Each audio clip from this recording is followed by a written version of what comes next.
What's up, fight fans? This is Kurt DeVille with Counterpunch Boxing News, and I have some new news concerning Deontay Wilder, Andy Ruiz. Get this, Al Heyman with the PBC has the front runner for Deontay Wilder versus Andy Ruiz fight headlined for their platform. Okay, and let me counterpunch.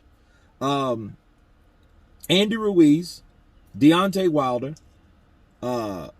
that would be a good fight. And I'm considering, and I'm assuming that Al Heyman and the PBC expect Andy Ruiz to beat Luis Ortiz because they're aimed to fight. And I think that was the whole thing too, because Ortiz is one of those guys. He's only been beaten by one guy twice. So they were like, you know what? We're not going to get with that. We're not going to fight that guy right now. We're not going to fight him in 2020. We're not going to fight him in 2021. We're going to fight him now.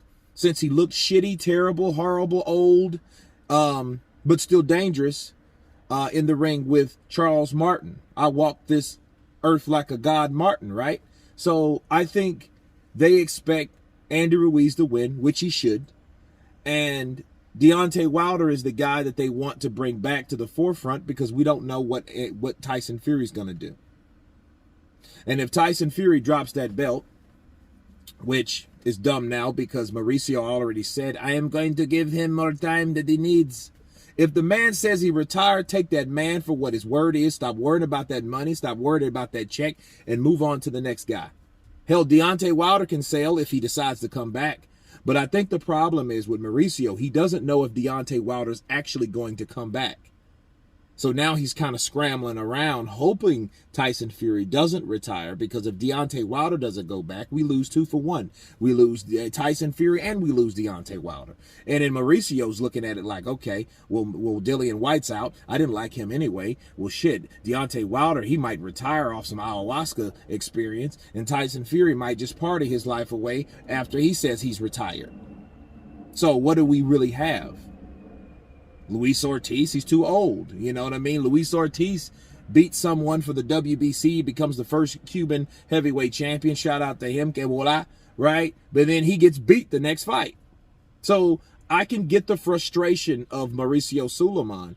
But as far as Al Heyman goes with Deontay Wilder and Andy Ruiz, I think that's his fighters that he can control. That's his fighters that he can construct a pretty good fight. You got Andy Ruiz, and he still has a decent amount of Mexican followers, so I think that would be good. And, of course, Deontay Wilder, to this day, put on one of the best fights that we've seen in this segment of the millennium, so heavyweight-wise. So he's going to always be in the papers. He's going to always be in the limelight now. So, you know, they want him back, and they need 2 guys to collide. So it might as well be Andy Ruiz and Deontay Wilder. Why not? I would love it. I would love to see the fight, and I think Andy Ruiz would take it at this point because he knows there's no more paydays. Because Anthony Joshua gets beat, he's already busy with Alexander Usyk, so he doesn't have time to dick around and all that. But Andy Ruiz knows, hey, the better days are behind me, so let me take what I can get while I can get it.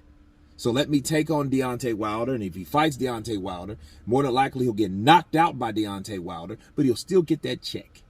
But anyway, you guys tell me what you think of Al Heyman and the PBC frontlining, hopefully, Deontay Wilder versus Andy Ruiz Jr. Of course, please subscribe.